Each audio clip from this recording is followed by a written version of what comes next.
मैं गुजरात के बनासकांठा में स्थित मां अंबाजी मंदिर हूं।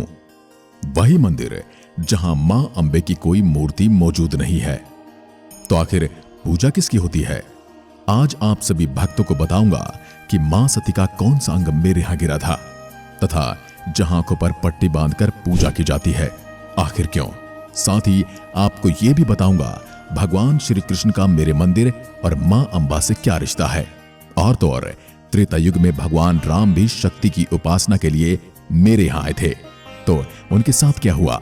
मैं अंबाजी मंदिर आज आप सभी भक्तों को मेरा इतिहास, मां अंबा की उत्पत्ति, दर्शन तथा पौराणिक कथा के बारे में जानकारी देने वाला हूं। तो आपसे निवेदन है, वीडियो को अंत तक जरूर देखें और लाइक शेयर करना बिल्कुल ना भूलें। मैं सबसे पहले बात करूं मेरी वास्तुकला और निर्माण की, तो वल्लभी राजा अरुण सेन ने 14वीं शताब्दी में अंबाजी के मंदिर का निर्माण किया था। वे सूर्यवंशी कबीले के सदस्य थे। मेरी वास्तुकला बहुत ही कलात्मक और अद्भुत है, जो भारतीय संस्कृति और परंपराओं को प्रदर्शित करती है। एक राजसी कलश 103 फीट ऊंचाई पर मंदिर के शीर्ष पर स्थित है। कलश का वजन 3 टन से ज्यादा है और यह एक विशेष प्रकार के दूधिया सफेद संगमरमर से बनाया गया है, जिसे अरासुर पहाड़ी की खानों से लाया गया है और शुद्ध सोने की परत चढ़ाई गई है, जो माता अंबाजी और त्रिशूल के पवित्र ध्वज के साथ जुड़ा हुआ है। मंदिर की ऊंचाई 103 फीट है और इस पर 358 स्वर्ण कलश स्थापित हैं। अंबे मां का स्थान हिंदू तीर्थयात्रियों के लिए धार्मिक पर्यटन का एक प्रसिद्ध स्थान है। मेरे परिसर में पूर्व वैदिक काल से पूजा की जाती है और देवी को अरासुर ने अंबे मां के रूप में स्वीकार किया जाता है, क्योंकि मंदिर अरावली पहाड़ियों के शीर्ष पर स्थित है। यह सर्वविदित है कि क्षेत्र के आसपास के भक्तगण पवित्र भजन के रूप में अंबाजी का नाम लेते हैं। अंबाजी मंदिर का इतिहास कहता है, यहाँ एक मजबूत तांत्रिक अतीत है और प्रसिद्ध श्रद्धालु बटुक तांत्रिक इस मंदिर से जुड़े हुए हैं। हिंदू विशेष पर्व जैसे नवरात्रि और भदरवी पूर्णिमा के दिन यहाँ पर श्रद्धालुओं की बड़ी भीड़ उमड़ती है। इस दौरान यहाँ पर अंबाजी का बड़ा मेला लगता है, जिसमें लगभग 30 लाख यात्री पहुंचते हैं। मेरी प्राचीनता की बात करूं तो मेरा परिसर 1200 साल से अधिक पुराना है। मेरे यहाँ का जीर्णोद्धार का काम 1975 से शुरू हुआ था और तब से अब तक इसका काम अभी भी चल रहा है। मेरा मुख्य मंदिर एक विशाल मंडप और गर्भगृह में माताजी के पवित्र कोख से छोटा है, जिसके सामने एक विशाल चहार है, जहां अंबाजी की पूजा अर्चना आमतौर पर चहार चौक में की जाती है। निज मंदिर गर्भगृह मध्यम आकार का है और इसमें देवी की कोई मूर्ति या तस्वीर नहीं है। श्री आसुरी माता अंबाजी आंतरिक गर्भगृह की दीवारों में एक छोटे से गोख में निवास करती है। भीतर की दीवारों में एक साधारण गोख है, जो प्रसिद्ध स्वर्ण शक्ति वीजा श्री यंत्र है, जिसमें एक उत्तल आकृति है और इसमें 51 पवित्र बीज अक्षर हैं। पर्याप्त सावधानी से यंत्र की पूजा की जाती है, लेकिन तस्वीर नहीं ली जा सकती। यहां तक कि भक्तों को भी एक सफेद कपड़े से अपनी आंखों को बांधने के लिए कहा जाता है। इससे पहले कि वे यंत्र की पूजा करें, आपको बता दूं, मेरे यहां व्यवस्थापक के रूप में मंदिर ट्रस्ट द्वारा संचालित किया जाता है, जो पिछले 100 वर्षों से संचालित हो रहा है। ट्रस्ट ने पर्यटकों और तीर्थ यात्रियों के लिए लाइट एंड साउंड शो की व्यवस्था भी की है। मंदिर के अधिकांश हिस्सों जैसे निज मंदिर गर्भगृह, द्वार शक्ति, आंगन शक्ति और अन्य क्षेत्रों में कलात्मक आवरण मौजूद हैं। मेरे परिसर से थोड़ी दूरी पर एक चौड़ा कुंड है, जिसे मान सरोवर के नाम से जाना जाता है। यहाँ डुबकी लगाना बेहद पवित्र माना जाता है। मां अंबाजी से जुड़ी पौराणिक कथा के अनुसार यहाँ भगवान श्री कृष्ण का मुंडन संस्कार हुआ था और भगवान राम भी शक्ति की उपासना के लिए यहाँ आ चुके हैं। कथा के अनुसार रामायण काल में भगवान राम और लक्ष्मण रावण द्वारा सीता जी का अपहरण करने के बाद सीता जी की खोज में आबू के जंगलों में आए थे। श्रृंगी ऋषि ने उन्हें गब्बर पर देवी अंबा की पूजा करने की सलाह दी। देवी ने उन्हें एक तीर दिया, जिसे अजय कहा जाता है, जिसके साथ भगवान राम ने अंत में रावण का वध किया था। महाभारत काल में पांडवों ने अपने निर्वासन के दौरान देवी अंबाजी की पूजा की थी।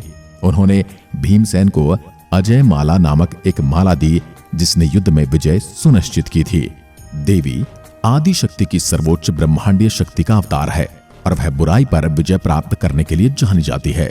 देवी हर तरफ हथियारों के साथ प्रकाश के एक चक्र के रूप में उभरती है और उन्हें महिषासुर मर्दनी के रूप में भी पूजा जाता है।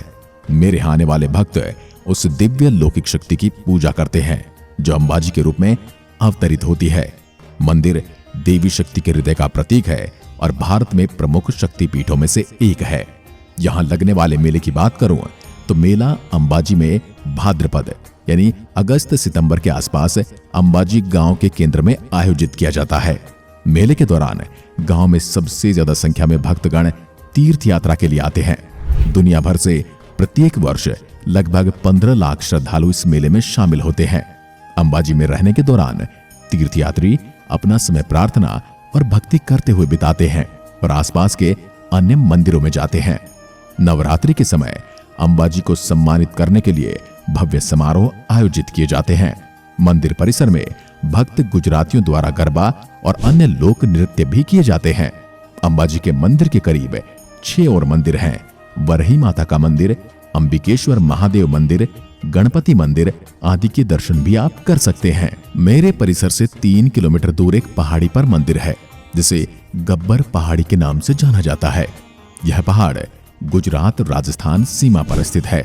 यदि पौराणिक कथाओं की माने तो ये वही स्थान है जहां मृत देवी सती का हृदय गिरा था। यहाँ पर जाने के लिए 999 सीढ़ियां चढ़नी पड़ती हैं। अंबे मंदिर के सामने इन पहाड़ियों पर एक पवित्र दीपक हमेशा जलता रहता है। माना जाता है कि यहाँ एक पत्थर पर मां के पद चिन्ह बने हैं। अंबाजी के दर्शन के बाद श्रद्धालु गब्बर पहाड़ पर जरूर जाते हैं। भादरवी पूर्णिमा के दिन बड़ी संख्या में भक्त देवी की पूजा करने और मंदिर के बाहर आयोजित होने वाले अद्भुत मेले में भाग लेने के लिए यहाँ पहुंचते हैं। इस उत्सव पर पूरे अंबाजी कस्बे को दीपावली की तरह रोशनी से सजाया जाता है। अंबाजी तीर्थ स्थलों के अलावा सूर्यास्त बिंदु, गुफा और माताजी के झूले और रोपवे की सवारी अन्य सुंदर दर्शनीय स्थल हैं जहां आपको अवश्य जाना चाहिए। अब बात करूं मेरे यहाँ दर्शन करने के समय की, तो अंबाजी मंदिर हर सुबह अंबे मां यंत्र के दर्शन के लिए खुलता है। गर्मियों में सुबह 7 बजे से रात 9:15 बजे तक मंदिर में दर्शन होते हैं। वहीं बारिश के दिनों में सुबह 7 बजे से रात 9 बजे तक मंदिर दर्शन के लिए खुला रहता है, जबकि सर्दियों में मंदिर में सुबह 7 बजे से रात 8 बजे तक ही दर्शन होते हैं। मां की आरती हर सुबह 6 बजे होती है। मध्याह्न आरती सुबह 7 से 8 बजे तक, राजभोग आरती दोपहर 12 बजे और सांध्य आरती शाम 7 बजे से 7:30 बजे के बीच में होती है। यदि आप मेरे यहाँ मां अंबे के दर्शन के लिए आ रहे हैं तो बता दूं, मेरे परिसर से निकटतम हवाई अड्डा अहमदाबाद का सरदार वल्लभ भाई पटेल अंतर्राष्ट्रीय हवाई अड्डा है जो लगभग 100 किलोमीटर की दूरी पर स्थित है। एयरपोर्ट से अंबाजी मंदिर की दूरी 186 किलोमीटर है। अंबाजी का प्रमुख निकटतम रेलवे स्टेशन पालनपुर है जो लगभग 40 किलोमीटर की दूरी पर स्थित है। वहीं आबू रोड रेलवे स्टेशन यहां से करीब 20 किलोमीटर दूर है। अलग अलग राज्यों के कुछ नजदीकी शहरों और अन्य शहरों से ट्रेनें पालनपुर से जुड़ी हुई हैं, जिनका उपयोग करके आप अंबाजी की एक कुशल यात्रा की योजना बना सकते हैं। जब मां अंबे का बुलावा आता है तो लाखों भक्तगण लुढ़कते चलते मां के दर्शन करने आ जाते हैं। कुछ लोग यहाँ इसलिए आते हैं क्योंकि मेरे यहाँ शक्तिपीठ विराजमान है, जबकि कुछ भक्तों का कहना है कि मां से मिलने के लिए भी कोई वजह थोड़ी चाहिए। आप भी आइए, यहाँ खुशबू है भक्ति की, प्रसाद की, मां के आशीर्वाद की, और खुशबू है गुजरात की। आओ जो म्हारो गुजरात, आओ जो म्हारे देश। धन्यवाद।